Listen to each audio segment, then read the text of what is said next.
barbaachisoon si goota kaawwee mul'atu si duuta ooftaan kee wanta barbaachisoon si duuta duwwaan kee.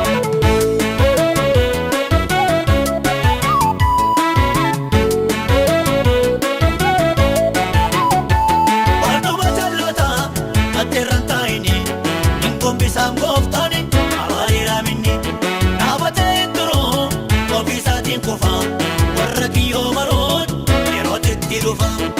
Qajeelummaa jaalladhu jallinarraa fagaadhu waaqayyoon sodaadhuutti jiraadhu.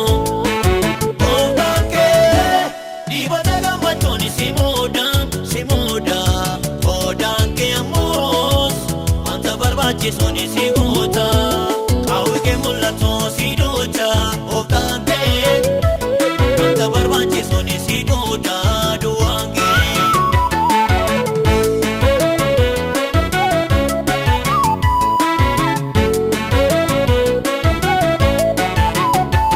Waaqayyoon saaxilee saa'olii hojiisa mootii dhaabuunillee gooftaan eenyuun dhiisa. Odaa kee kallinne bu'aan karaa dalgaa kan namni hin argine waaqayyootu arga. Qajeelummaa jaalladhu jallinarraa fagaadhu waaqayyoon sodaadhuutti jiraadhu. Ooftaan kee dhiibata gammachuun si muuda oodaan kee ammoos wanta barbaachisoon si goota kaawwee mul'atu si duuta ooftaan kee wanta barbaachisoon si duuta duwwaan kee.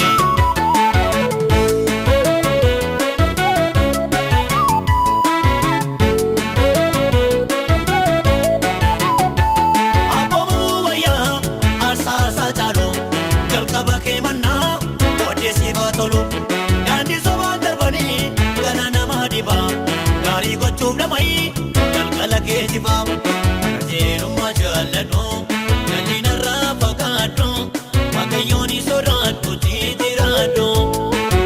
Ooftaan kee dhiibata gammachuun si muuda oodaan kee ammoos wanta barbaachisoon si goota kaawwee mul'atu si duuta ooftaan kee wanta barbaachisoon si duuta duwwaan kee.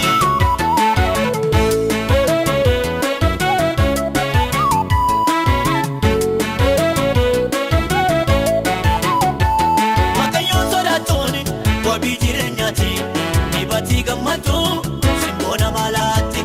Wanta garaa yaadu afaan ni dubbata nagaa kan barbaadu jallina baqata.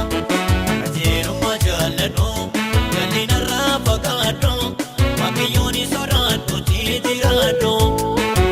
Ooftaan kee dhiibata gammachuun si muuda oodaan kee ammoos wanta barbaachisoon si